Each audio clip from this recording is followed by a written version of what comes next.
at Townie Meeting 2018. I am with Dr. Jin Chang, who is the PhD founder of SurgiTel for how many years now? About 27 years. 27 years, my gosh.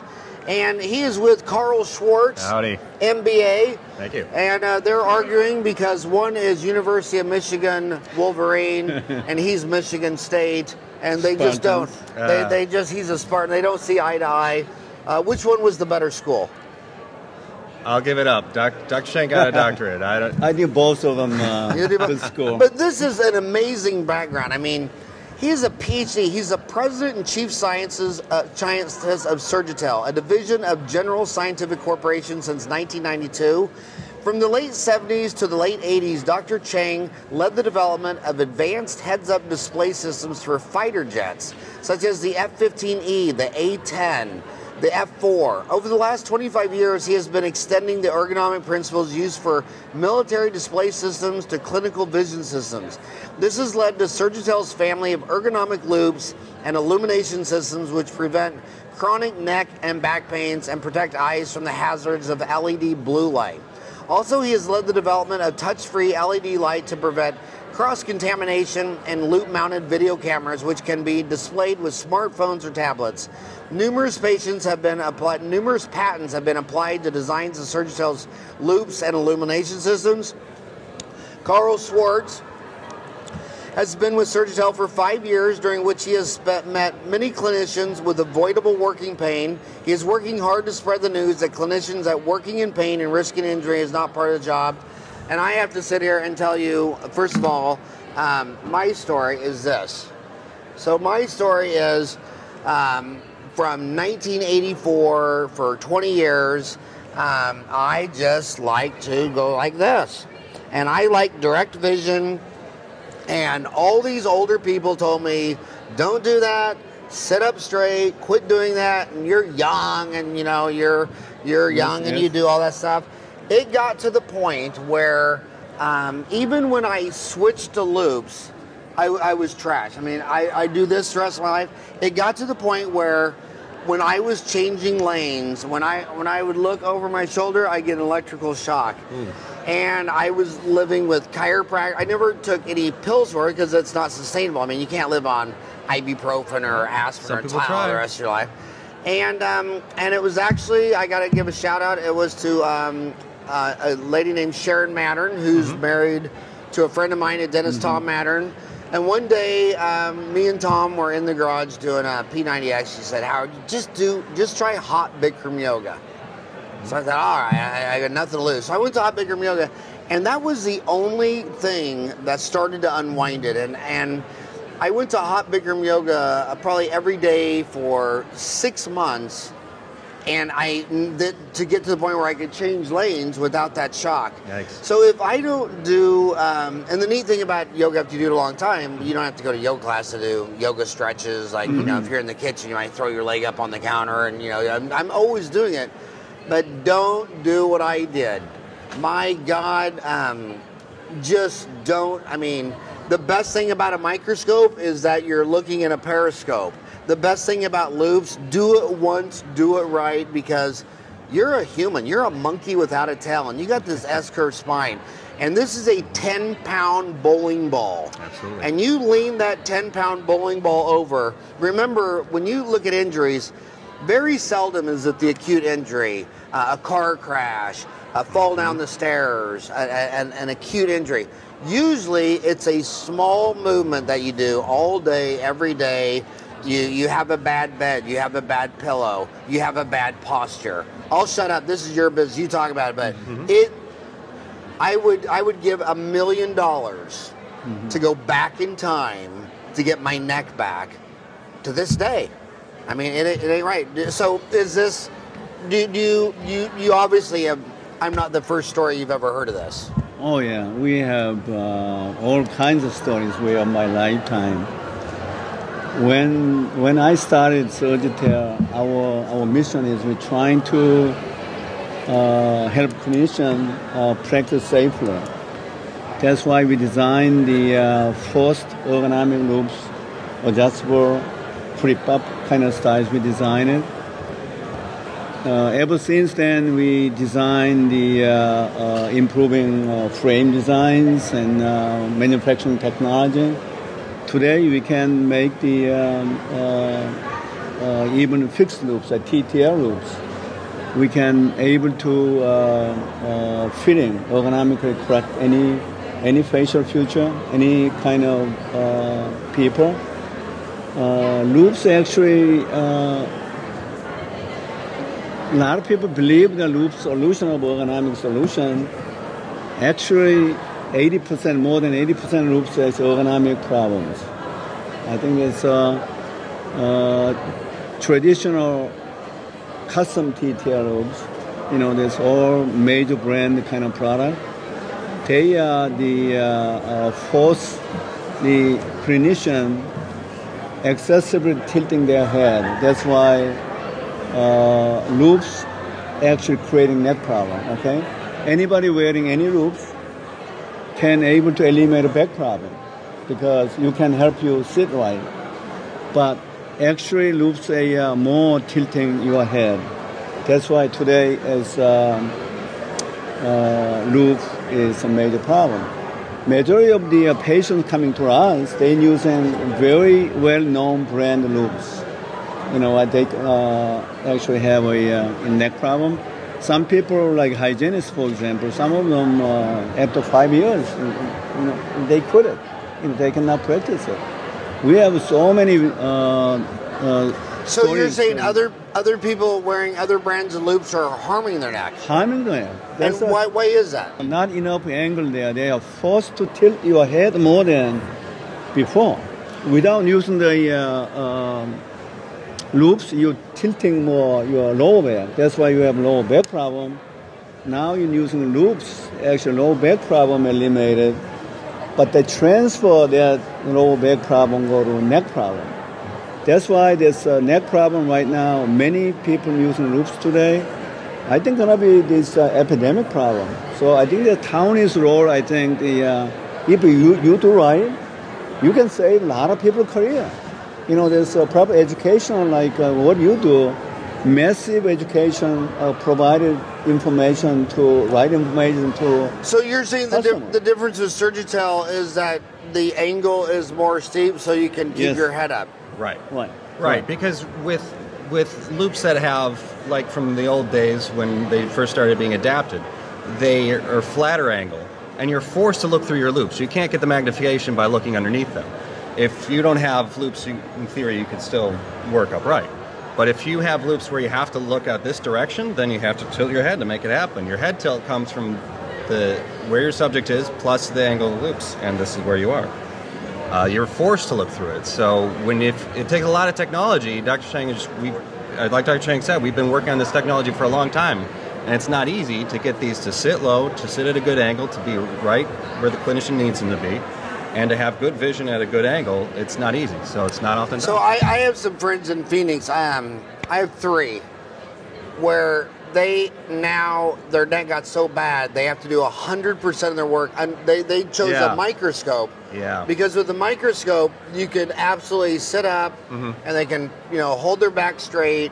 And that's the only way they can do work. Now, it makes them go a lot slower, but they would rather do slow dentistry than stay at home and eat ibuprofen all day. That's how bad their neck got. Well, Dr. Chang, that reminds me of, we have only the 5 years I've been here, I've met a bunch of people, and we have a couple people who were hygienists in the past, and they can only wear very steeply angled loupes, fully adjustable units, like you were saying, because they can't tilt their head, because they've had injuries where they've had disc degeneration, now they have a bunch of metal back there, so they physically can't turn their head.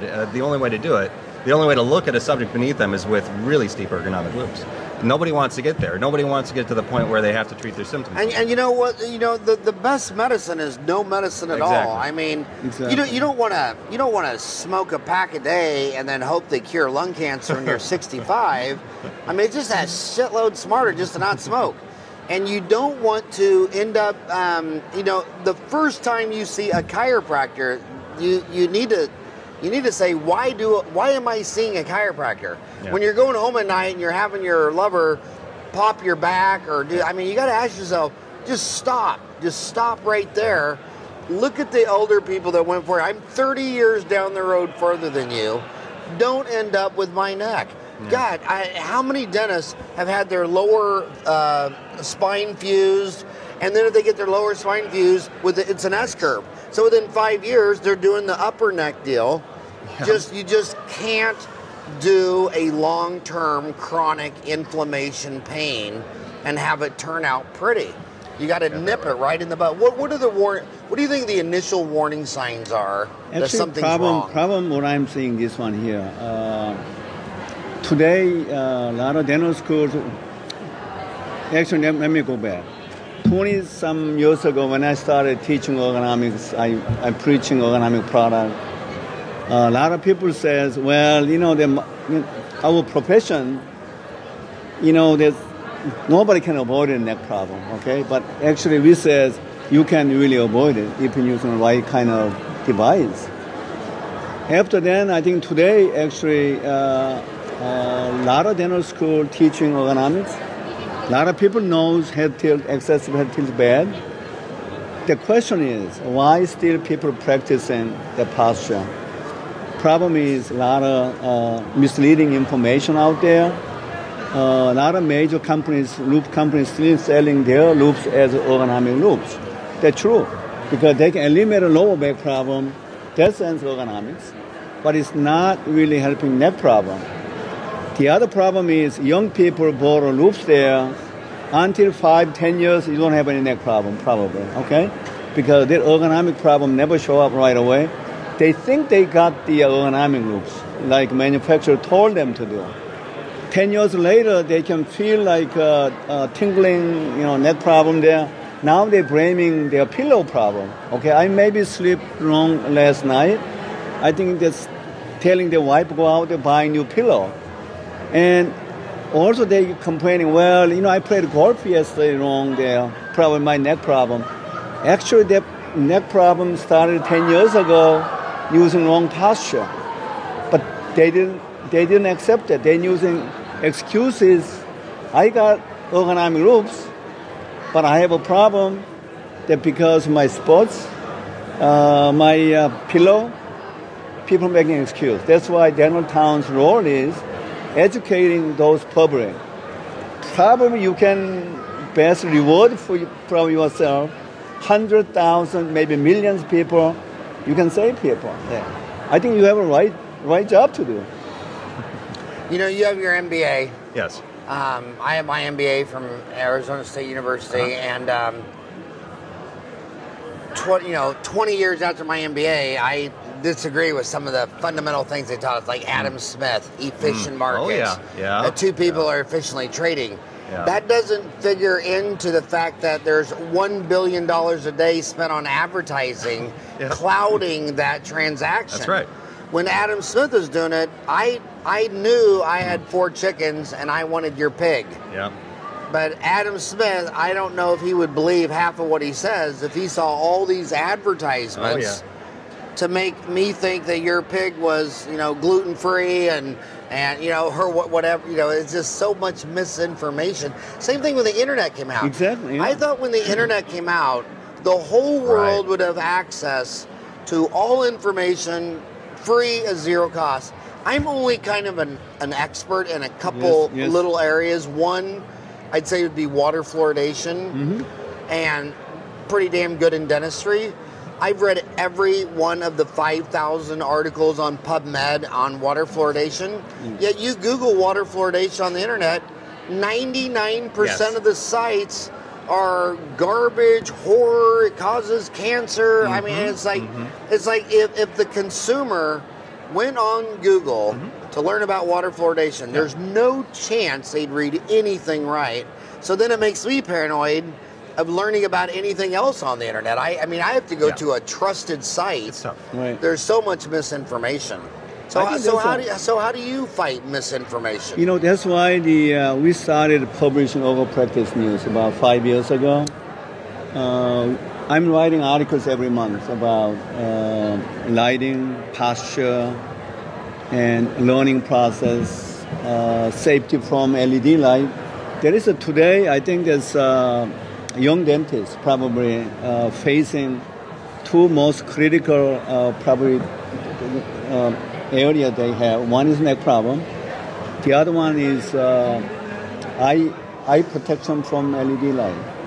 I think there's LED light, for example. Today, most of LED light, cool light, that means a lot of blue light contents in there.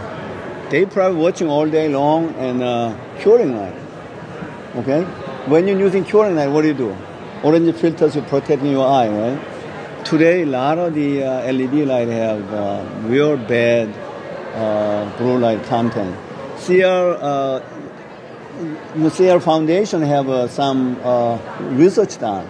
Okay, they actually measure color temperature of the light. Some of them approaching like 10,000 Kelvin temperature. That means real blue light. You know, today people using that. So, you know, that's the reason we publishing our orthopractic news. Still very limited numbers, you know, can read per month. I don't know how many really opening rate, maybe 5,000, 4,000. How do they get this? Exactly. If you go to surgitel.com/news, you can just enter your email at the top, and you'll get new information about this field you probably didn't know a lot about every month. Okay, wait. Let me. Okay, if I go to surgitel.com. Yep. And then I'm there. News. SurgiTel. News. Yeah. Or you can. Under news. So why SurgiTel, loupes, headlights, contacts, support? Right at the top, it's probably easiest if you, in the URL, you just put in a /news, and you'll get there. Okay. Oral practice news. Okay, and so at surgitel.com/news, yes. What are they going to find? Well, they'll find an archive of all our issues in case you want to read up on any topic that looks interesting to you. Or you can put in your email address at the top and put in your email address at the top. Ryan, take a picture of us and then send this out on Twitter and tag at SurgiTel. So if you're on Twitter, he's at SurgiTel. I love Twitter because Facebook, I have 300,000 followers on Facebook. But when you make a post on Facebook, they won't show it to your followers unless you boost the post with money. Oh. But Instagram, Twitter, and LinkedIn, I got 25,000 followers on Twitter, so if I make a tweet, they all get it instantly. I got 36,000 followers on LinkedIn, I make a post, they all get it instantly. Same with Pinterest. But Facebook is pay to play. Wow. Mark Cuban's the one who pointed that out to me. He paid all this money building his fan page to 1 million followers. So he thought if he made a post, 1 million people would see it. No way. No way. To make a post on my own Facebook page for all 300,000 of my followers, if I give them $1,000, they'll only put out to 200,000 of them. Okay, great. So you and our current president is only the president because of Twitter. Because what he figured out is that primetime news on CNN, there's only 1 million people watching. Right. Fox News is only 3 million watching. That's 4 million. He had 15 million followers on Twitter. That's right. So he could make a tweet that was that reaching 4 times more than if he's on all the news stations. And now he's up to 50 million. Wow. So I mean, the mainstream media can't even catch that guy. No. So that's some way the internet. Yeah, that's some way the internet is kind of things out. Which one? Want me to repeat? Do you want me to do the experience, the next step in training, the SurgiCam HD? We post every once in a while. Which one do you want me? Or the picture of it? I'll do the picture. Okay. I think he can send you some picture. So what else are they going to find at surgitel.com? Well, I think they'll find a lot. I think that's the main source. A lot of stuff we'll talk about our products and whatnot, but if you want to learn about ergonomics, if you want to get something that has references, that's not just marketing stuff, that's what Dr. Chang has been writing. And to follow up on the things we've been talking about, you showed me, we were talking about students leaving school, but you were showing me your tilt like this. I've been reading, looking through the dental magazines since I started working there, and everywhere are these postures. And last month, There's a student graduating from school. I took her to look at his loupes, very low angle, and he's doing the tilt. And there's a picture taken of it, and the faculty and university allowed that to be distributed because nobody's slapping him on the wrist with a ruler because he's doing it wrong. So I was talking to a student from a local school, and he was saying, yes, they have been talking to me about ergonomics. And I said, well, okay, I'm thinking this is great. I said, what did you learn? And he said, well, I guess it's bad to not be ergonomic. But they didn't give him any numbers, they didn't give him any clues, they didn't tell him how to know what a neutral posture is like, no real hard data. I recently gave a presentation to a number of hygienists, and I tried to compensate that by giving them hard data. In preparation, I read a book by Bethany Valachi, and I will recommend this to everybody too. Everybody buy one of these for your office. I'm not making a dime off this, by the way. But it has diagrams in there on what a neutral posture looks like, and how far you can move out of that posture, and what's a good range to be in, because we're not going to be static all the time. We're going to move, but how far is it good to move? And even if you move out of that range, you'll know to minimize that movement. For head tilt, it's 0 to 20. What was her name? Bethany Valachi. She's a physical therapist. We did a podcast with her, episode 304. Yeah. Right on. We're one step ahead of you. Oh, that's good. Oh, actually, you did it with her before? Yeah. Okay. Episode 304. Okay, good data. She is really smart, and she recognized her husband shouldn't be coming home with all these issues, so she went to see him at the office, and... Oh, okay. Sorry, I don't mean to interrupt. Yeah, that's good. She went to see her husband at the office and said, oh my gosh, what's going on here? And she got research together, did research-based methodologies, wrote a whole book on what dentists should be doing, and that was in 2008. So this information has been out for a while on your neck tilt. Yeah, okay, that's it. Indicating that you should not tilt your head forward more than 20 to 25 degrees. And the reason there's a range there is because everybody's different, everybody's body is different. You might have an issue faster than somebody else, and somebody else might have an issue. So when I was little, in Wichita, Kansas, my neighbor, Dr. Kenny Anderson, sat down. Okay. The other dentist at St. Francis Church, Dr. Oh my gosh, Dr. God, I'm so old. He stood up. What was his name? He was one with the big bushy eyebrows. But anyway, his daughter was in my class too.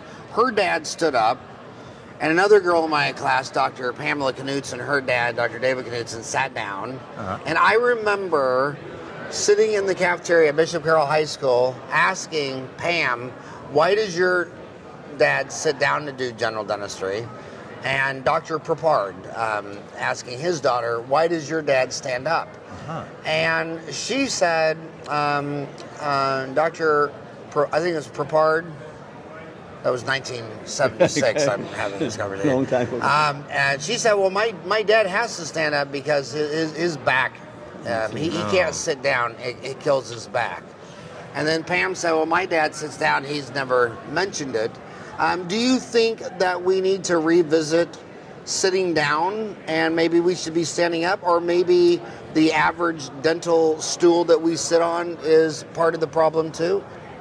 I think that today, a lot of stools properly designed, roofs exist, stools exist. Matter of you selecting the right way, using the right way. I think still the sitting probably better than standing. You think sitting's better than standing? And why is that? Because you can really have the back more straighter. Chances are you are not bending back. Standing cases, a lot of people tend to more neck tilt. So you recommend sitting. Sitting. And when you go through all different specialties, all your oral surgeons stand. Oral surgeons imitating surgeons. Why they do? They want to be like surgeon. Okay, not necessarily surgeon doing the right way. 20% of surgeons today have neck surgery. Yeah. 20% have neck surgery. 20% of surgeons have had neck surgery? Yeah. Oh my God, that's horrible. Horrible. Yeah. That's horrible. Because even they are taking opioid or whatever, a lot of people live in a closet. They think they're smart people, right? They don't want to show up their weak point. they try hiding their pains, kind of thing. Finally, about 2 years ago, when I talking surgeons many years ago, people, just reluctant communicating each other. 3 years ago, they have a American College of Surgeons meeting. They have a forum there, ergonomic forum. Everybody started talking about their problem. That statistics they published from American College of Surgeons newsletter. 92.6% have neck problem. 20% people have already neck surgery. Now, people, what is that? 92% of surgeons have neck problems and 20% have had surgery.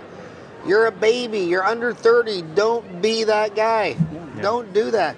I finally found, the first time in my whole life, I finally met one surgeon, because remember when you have real back pain, you want to look through a microscope because it's like a submarine periscope where you got to sit up straight. He does prostate cancer. And when he does prostate cancer, bleeding is a big issue.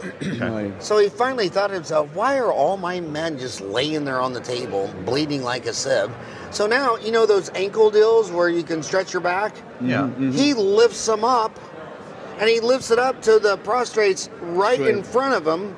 So now all the blood has rushed down below the prostate.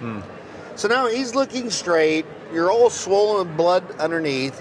He has a fraction of the bleeding. Wow. And he's like, it reminds me of this. This is the craziest thing in human history. They came out with the silent film in 1891. Yeah. And they had the phonograph and the record. It took 40 years before one human said, why don't we add the sound to that movie? Yeah. Right. And then the chocolate and peanut butter stories, even sadder. I mean, you know what I mean? It took a millennium for them to figure that out. But it's like how many surgeons did prostate surgery for how many, a century? Yeah. Before one guy thought, why is he laying flat on a bed? Why don't we hang him up on a gurney? And that's amazing because those patients, there's a couple things about ergonomics that are important. It's where you put your arms and your hands are important too. And okay, if I'm going to lean over, if you're leaning over, if your arms are really low, if you're stretching, sometimes it's patient positioning. The surgeon should be less concerned about the patients because they're asleep. But also, I from what I understand and from who I talk to, some dentists are afraid to move the patient in a certain way. The patient's only going to be there for an hour or a couple hours, whatnot. You're going to be doing this all day, every day. Move your patient. If they absolutely resist it, okay, work out of balance for a little while. But move your patient first. Move your patient where you need to because that's your career. And if you can't work any longer, it doesn't matter how comfortable the patient was. So I just want to finish up on the chair. There's a couple, any chairs you recommend? I noticed some chairs now you kneel into them. Is there any chair that you like for more than others? Yeah, we like more probably saddle chair, maybe better off. The which one? Saddle chair without having back. Is that in your catalog? Oh yeah. Yes. So we actually.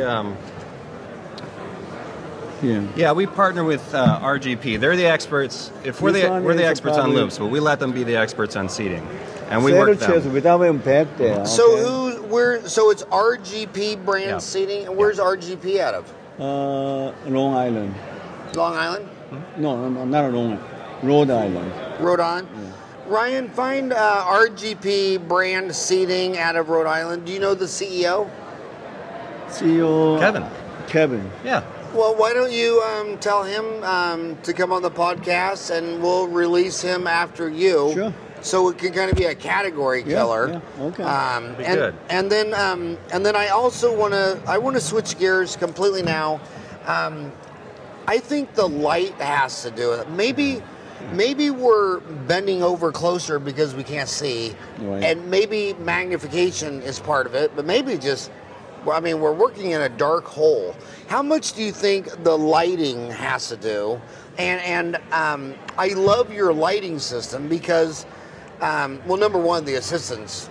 This is, I'm going to say this is politically incorrect and rude, but whenever you ask any assistant on earth, give me more light with the overhead, what she hears is to first take all the light away. Okay. and then bring it back. And I always say to my assistant, I said, I didn't say take all the light away and then try to aim it better. I just said I need more light, but their first reflex is always to take it away and then bring it back. But do you think that we're contorting our neck because of magnification or light or both? Light. I think that's loupes actually basically not designed right, then force head tilt. Beyond that, you twisting your body because the light is not a coaxial with your visions there. So you want to be aligning yourself for direction of the light.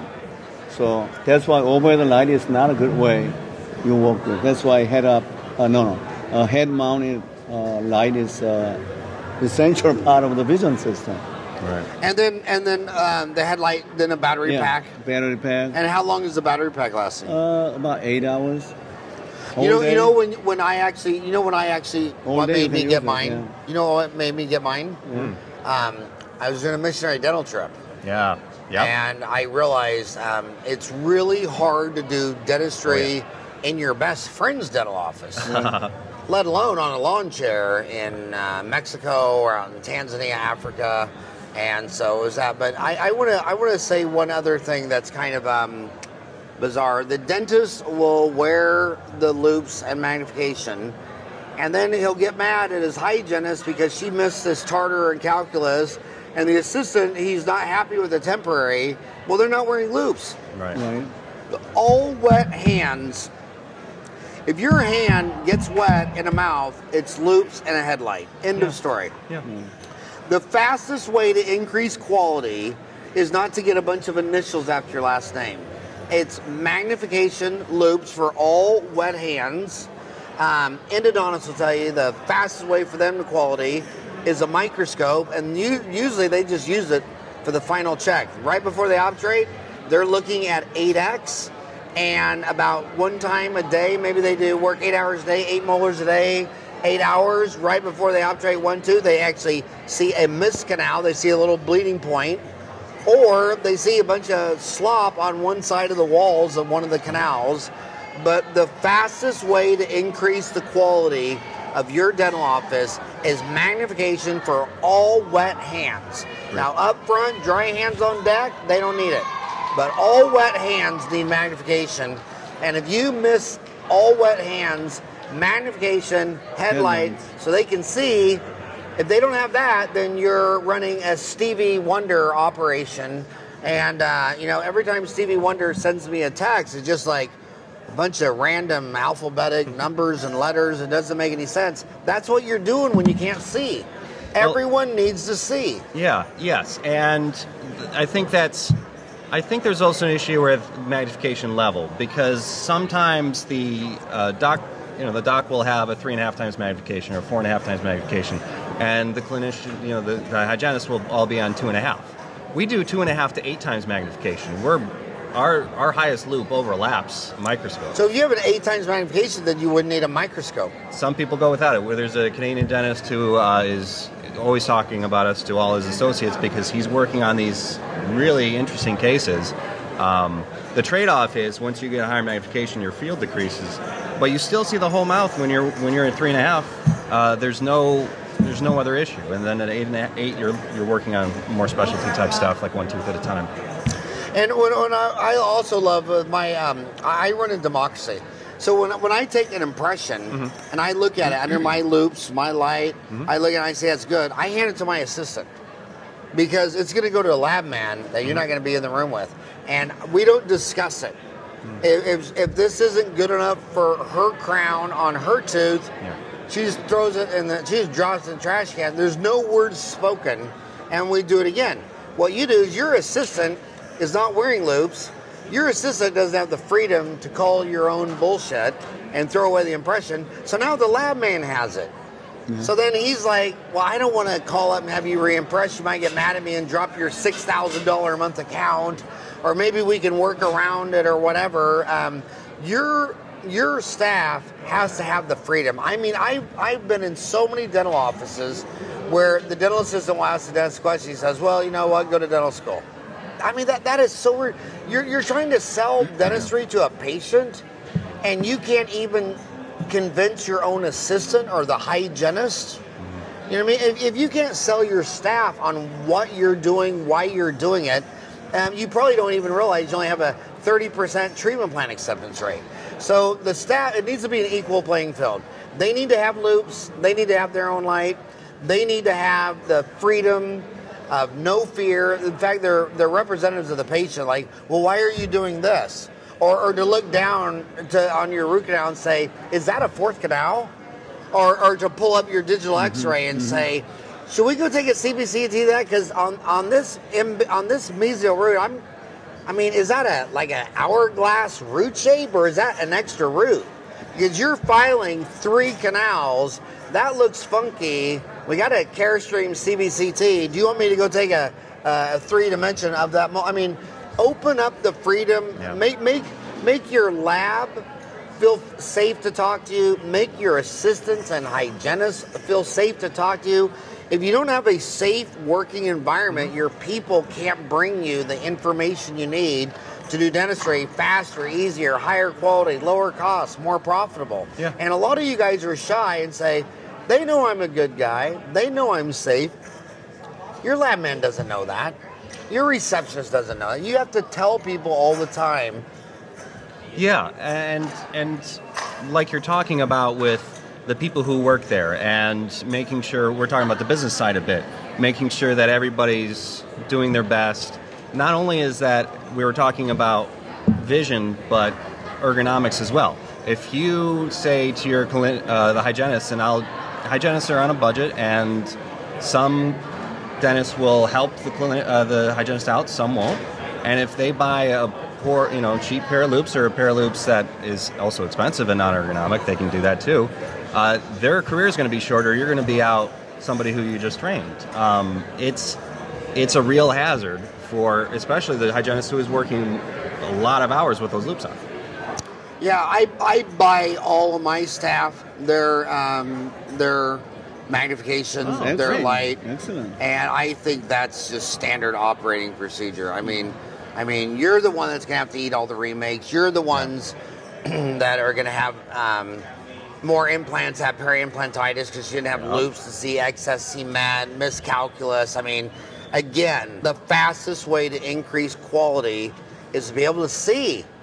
And that means magnification and light. So back to magnification, you said the average dental assistant hygienist 2.5 magnification. Well, that's what they're using. Yeah. But I think one example, like I think Japanese, one example, their hygienists using higher power than dentists. Who is? Japanese hygienists. Japanese hygienists. What are they using? They do, screening the private patient. The crack and teeth and the caries, whatever. They earliest one frontline person seeing the problem there. Then they reported that one to the dentist. So that's why dentists create more business that way. Okay, they don't need to wait until the problem really become bad. So a lot of hygienists, they are using high power. But what power in Japan? 3.5, 3.5 and 4.5. What is it? 3.5 and 4.5. 3.5 and 4.5. Well, 2.5 has been around since. 2.5, what's the first years of those? 20 years ago. Go back to old dentistry with people working like 14 inches away. How do you know this? When 20 years ago, most people, dentists working 14 inches, surgeon working 16, 17 inches.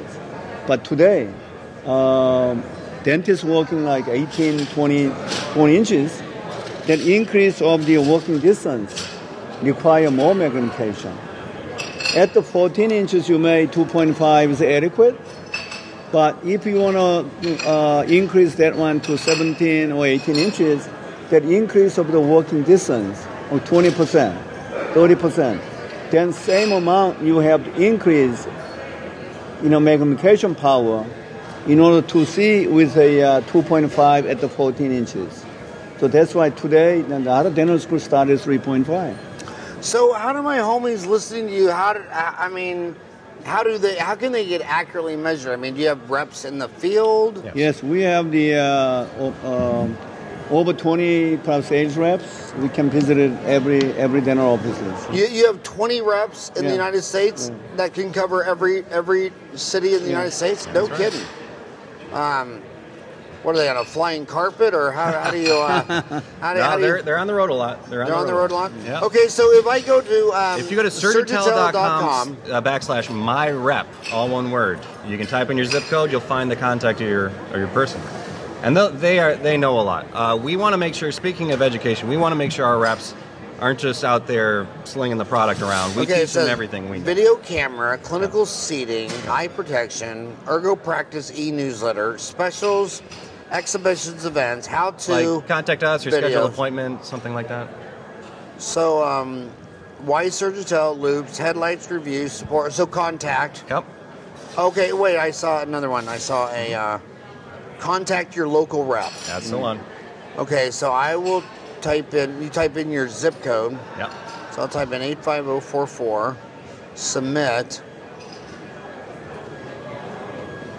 And my rep is Chris Reedy. Right. Yeah, Reedy. Chris Reedy? Yeah, good guy. Is that a boy or a girl? That is a guy. And where does he live? He lives Dallas. Dallas. Yeah. Right on. So then, if they didn't have loupes, so they would go to SurgiTel.com, contact local rep, type in their zip code, and then they would come by and see, like, if you're doing mostly crown and bridge versus surgery, or would they measure your they measure a whole bunch of stuff. They measure the horizontal of your eyes, the vertical of your eyes, the distance here, and they'll also show you different kinds of angles and find the one that works for you that's going to keep you up. Because there is many custom loupes need to be made, as many truly custom loupes need to be made for as many people as there are. We were talking about, another thing, we were talking about 2.5 loupes for if let's say the dentist is wearing 2.5 loupes and he's a guy at 6'3", and then let's say the hygienist is wearing 2.5 loupes and she's 5'1". That's the opposite of the working distance effect comes in pair there, because she can see a lot more than the dentist sees. The rep who comes by will see how tall you are and make a recommendation on how far away you are from your subject and help you pick the right product, no matter what. Ergonomically, vision-wise, the whole package. Also, when we're selecting like frame, for example, Howard, there is... it's complicated. Facial features are much different. Like some of them, Caucasian guys have a very high nose, and some of them Asian ladies have no nose bridges there, right? You're fitting the same loupes to both person doesn't work. So we have to have special frame selection, special nose pad types we have selected. Also, we're measuring head width kind of things we measure them there, we're fitting it. SurgiTel doing truly custom fitted loupes. Not, there's a lot of companies making custom loupes. They only custom loupes making interpupillary distance. They're working distance. They call custom. But they should be partially custom. They don't have any specific declination angle. No specific about nose heights kind of thing. They consider them there. SurgiTel consider every aspect of your facial feature and then work environment and everything we just I was always blown away, when you think of the diversity of man, when you think of me standing next to Shaq. Right. Or who was that famous wrestler they just did a movie on, the big WrestleMania guy? Undertaker? I don't know what it was. Oh, but anyway, it was that big... Huge guys. Wide, but the orthodontist, the variance between the two linguals of the maxillary second molars for all humans, it's only like 3 millimeters. Yeah. From the biggest to the small. What's the variance of interpupil distance? Pupil distance about 20 millimeters. That's a big variance. Yeah, big variance. So 20 millimeters. Yeah. So would it just be the obvious, a 6'6" guy? Not necessarily height. I think there's someone even shorter guy have a wide face and wide, PDs. There is, in the military spec says about 55 millimeter to 75 millimeter, that range. From 55 to 75 millimeters interpupillary width. Yeah. Yeah, and then where those oculars seem to be vertically depends on your nose, and that is very different between each individual. Yeah, it's huge in difference between Asia and Europe, because huge difference. in when you have a big nose, you're getting a lot of Botox and lip fillers to push your lip out. And then when you go to Asia, where they have smaller, more dainty noses, the girls, it's really, beauty is so bizarre. In Asia, especially like Cambodia and Vietnam and Indonesia, they put their finger to their nose or their chin. And if their lip touches their finger, they think their lip's too big. Oh. So they go pull the two first bicuspids to pull the teeth back, because they want a space between their little nose and they want a space. And what's sad about it is, when I'm over there, there's not one man in Cambodia that ever looked at this darling little girl and said, your lip needs to go back 2 millimeters. No, and here she's extracting, she's mutilating 2 teeth, and she's spending several thousand on Invisalign. Yeah. And she doesn't know there's not one man in Cambodia who doesn't think she's already adorable and beautiful. So beauty is so bizarre. But you're right. As you get a bigger nose, I think of Italians. As you get a Norwegian people. Norwegian. So when they get a bigger nose, how does that? What is that doing to the angle, the glasses?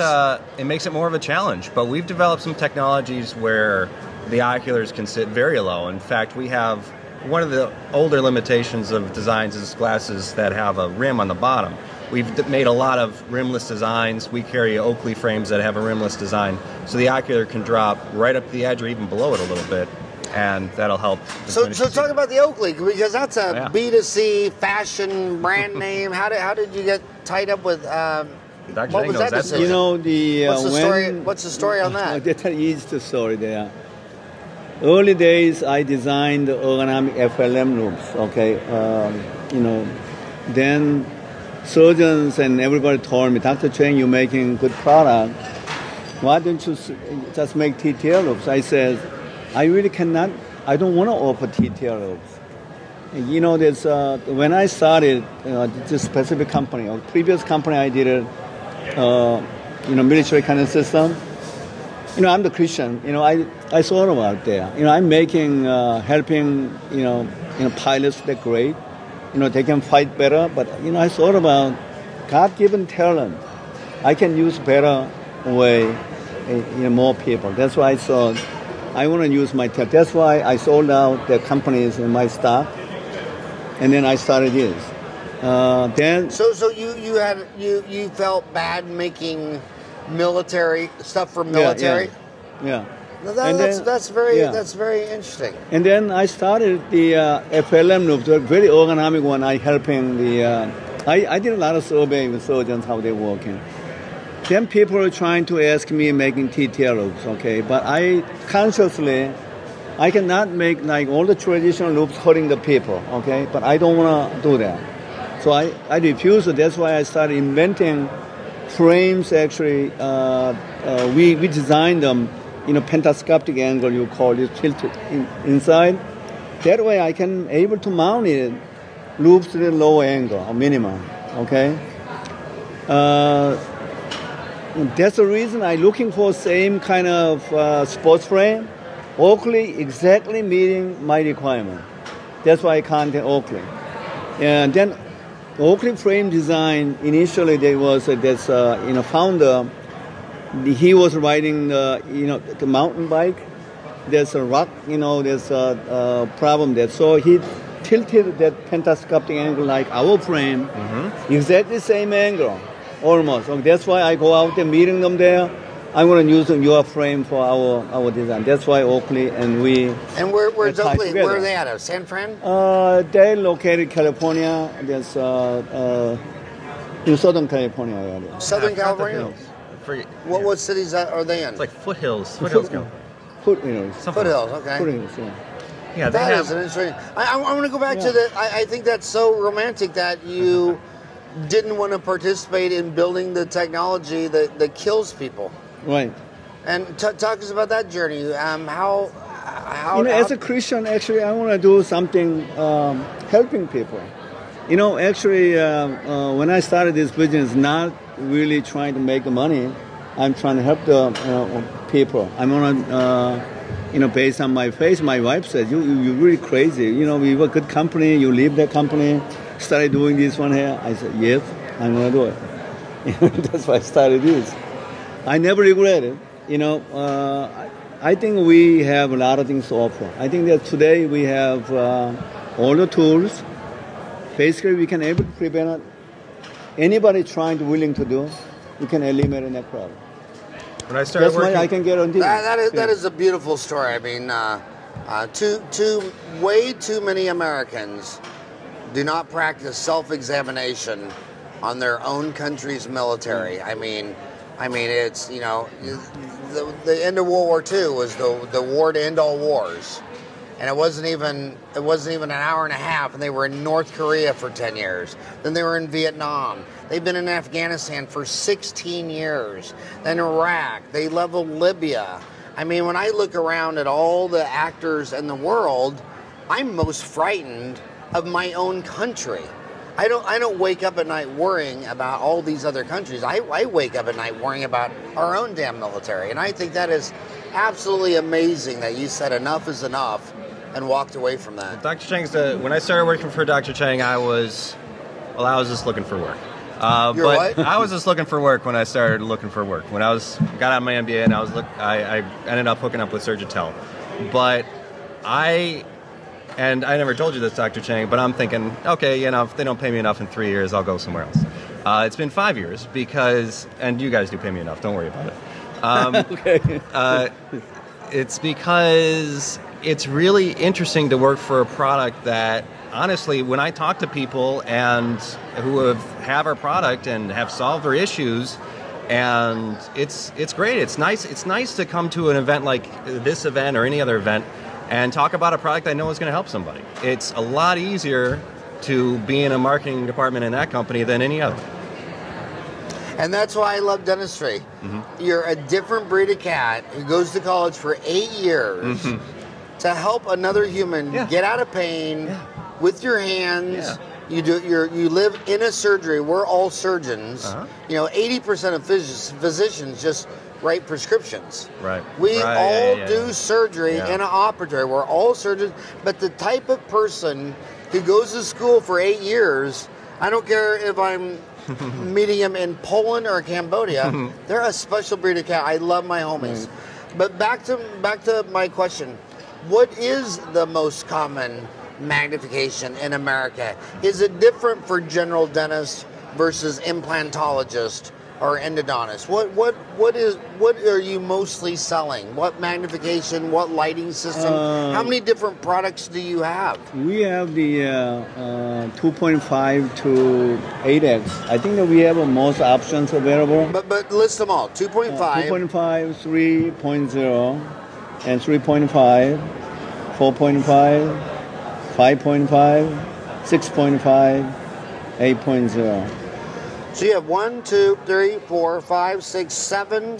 And a couple of versions of each of those. Some of those. So. And how would you have a couple versions? Well, a couple of versions is the one of them flip-up style, and then the other one is TTL style. Okay, flip-up style. And what was the other one? And through the lens. Through the lens. Yeah. Fixed. So That's either fixed. flip up or fixed. through the line. Yeah. And would you call that fixed? Yeah. Or what do you technically call it? TTL. Through the lens. TTL, through the lens, TTR. fixed. TTR. TTL. L. Okay, TTL. Yeah, through the lens. Through the lens. Yep. Okay, so this one we call FLM. That's a front lens mounted. Front lens mounted. FLM. Yeah. Flip up style is FLM. Right. Flip. Because they can flip front it up. lens mounted. Front lens mounted. Yeah. Okay. So it's either front lens mounted or through the lens. Or through the lens. And what is it the same percentage of front lens or through the lens for each magnification? TTL is probably 70% of customers buying TTL loupe today. And FLM loupes about 30%. Today, actually, we are getting more popular. The 3.5, still 2.5 is we're selling a lot of 2.5. So 2.5 is the most common. I always thought. Now, tell me if I'm wrong. Yeah. I always thought 2.5 was most common because when you're getting them in dental school or under 30, you have a really good functioning eyeball. But by the time you're 55, I mean, obviously, I can't see as good at 55 as I could when I was 25. No, actually, that's not the case. That's not true? Yeah, actually, 2.5 was a wrong education. Wrong education? You know, there's teachers in dental school, you know, professors, they're used to working like this. 2.5 enough for them. Now there's dental students working like this. 2.5 they're buying it. You know, they're almost useless kind of product. That's why some school like USC, they are mandatory for 3.5 now. They are, USC, and they changed their name. They're no longer USC. Yeah. Really? What do you call them now? No, it's gosh, what is it? I'll tell you Also, 2.5 has been around the longest. So if they ask somebody before them or somebody next to them, what do you got? Oh, 2.5. Okay, that sounds good. They're now. It's no longer USC. It's the Herman Ostro School of Dentistry. All right. Okay. Herman Ostro School of Dentistry. Okay. HOS. Okay. HOS. Herman Ostro. So USC, which is one of the greatest dental schools in the world, they recommend 3.5. But a lot of other dental schools doing the same way now because 2.5 is not enough. Because 2.5 here is okay, 2.5 here is not okay. So you're saying your number one magnification is a 3.5. Still 70% would be through the lens. Yeah. Still we're selling 2.5. We're selling a lot. Okay, so you're selling selling the most 2.5. But 3.5 rapidly increasing right now. It's going up more and more. Now, what if you were an oral surgeon? Are they buying differently than general dentists? No, not necessarily the same thing or the same. Yeah. So is there any advantages or disadvantages if you're purely wanting to go save the neck? Yeah. Is there any advantage or disadvantage of through the lens versus flip up styles? Yeah, there is something or again. Mounted? Depends on facial feature. Someone who have a really high nose, flip up system sometimes limit. What is my nose? You are about average. I have an average nose? Little bigger than average, but you are the range of average range. Someone who really have nose bridges like over 2 centimeter kind of thing, pretty high. So it's where it's the nose bridge. It's not the end of your nose where you have a big nose. No. It's just the nose bridge. Yeah. Well, so does a nose bridge is a bigger nose bridge usually have a bigger nose? Yeah. Yeah, usually. Nose bridge. That means FLM loop there is the mounting fixture touching the nose. And that's why loop down angle may limit it. It stops. Low nose people, being adjustable. No problem. The FLM provided enough angle. But high nose TTL systems, we can make better angle with TTL. And that's actually right now is we can offer anybody for any declination angle anyway, so it doesn't really matter. And that's what the rep is for, because Howard, you're asking about products. There's some micro versions of some of those oculars, and there's different types of. We didn't even talk about frame options or frame nose pad options, which are custom. It took me a long time to catch up because there's a lot of different customizations for all these people. But what percent of the people? Okay, you recommend. What percent of the people are buying a light with their magnification? Oh yeah, there's almost everybody. Almost everybody. Yeah, almost everybody. That's amazing. Yeah. So that was the fastest hour in the world. Wow. Your Phoenix guy, Chris. Yeah. Tell him next time he's in Phoenix to. I have a home studio. Okay. Tell him to come by the home studio and tell us. I'd like to talk to him what it's like in the field. Maybe he could also go through what he's measuring, how he's doing it, what that consultation will look like. But tell him next time he's in Phoenix, stop by the house. Ryan lives with me, so we can film him 24/7. How we filmed him at 2 o'clock in the morning before. I don't want to say that it was after a long night of drinking, but let's just say it was 2 o'clock in the morning. Thank you so much for coming on the show. Thank you so much for coming to Townie Meeting 2018. Okay. Are you enjoying yourself at Townie? Oh, yeah. Absolutely. Yeah? And thank you so much. This was so informative. I learned a lot. And thank you so much. Again, I want to say your role is this one. Other kind of you may working on the process and procedures and material. That's important. I'm not saying that important, but this one, all the common regulation emphasis on the patient care. Nobody cares dentists. Okay, dentists themselves, they're not protecting themselves. They ended up very sad life, but you actually doing a great job. I think your role is helping those people. You are a fellow dental professional. I think that's extremely rewarding for you and also very important. So I really thank you for inviting us, sharing idea.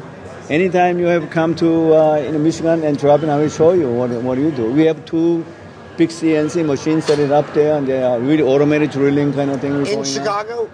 Ann Arbor, Michigan. Yeah. In Ann Arbor, Michigan. Our facility is in Ann Arbor, Michigan. We build and ship around the world.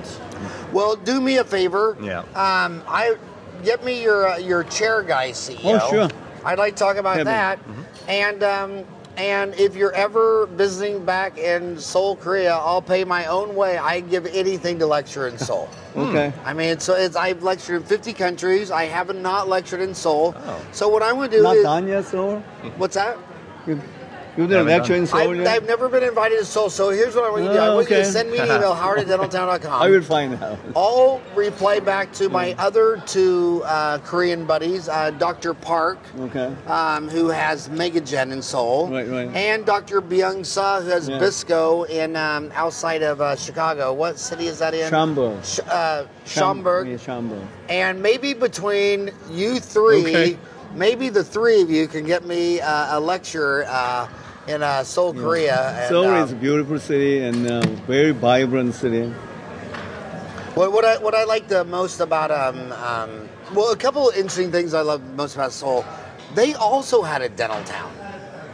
Really? They had their own message board community, but they did something wrong. They set up a database of what they called pain in the ass patients. Oh, I see. So I said this lady. So then they had this database where, okay, here's a troublemaker. She's been to 7, 8 dentists, and the local television station found out about it. So that was the end of that site. So they had a dental town. It was a great dental town. About the same time we started our dental town. But the thing I like the most about the South Koreans is that their product cycle.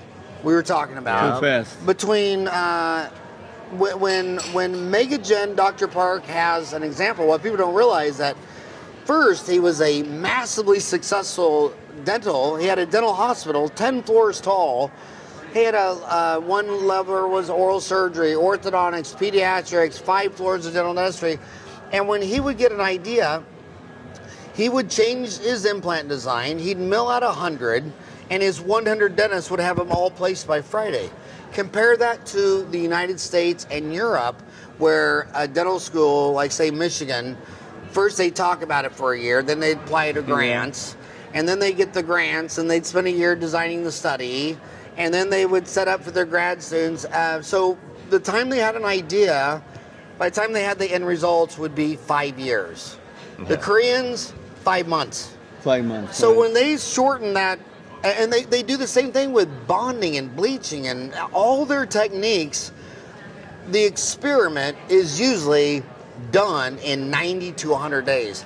So since they have the shortest product cycle between idea, innovation, result, they're just leapfrogging the Europeans and the Americans. I mean, it's hard for a Noble Biocare in old Europe to advance at the rate of the South Koreans just because they've figured out the value of faster, easier, higher quality, lower cost experimentation. I mean, it's amazing how fast they can innovate. So I'm going to go there and see it all. So send me an email, howard@dentaltown.com. I'll reply to Byung-Sa, Dr. Park, and then fix me up with that ergonomic guy. And thank you for all that you do for dentistry.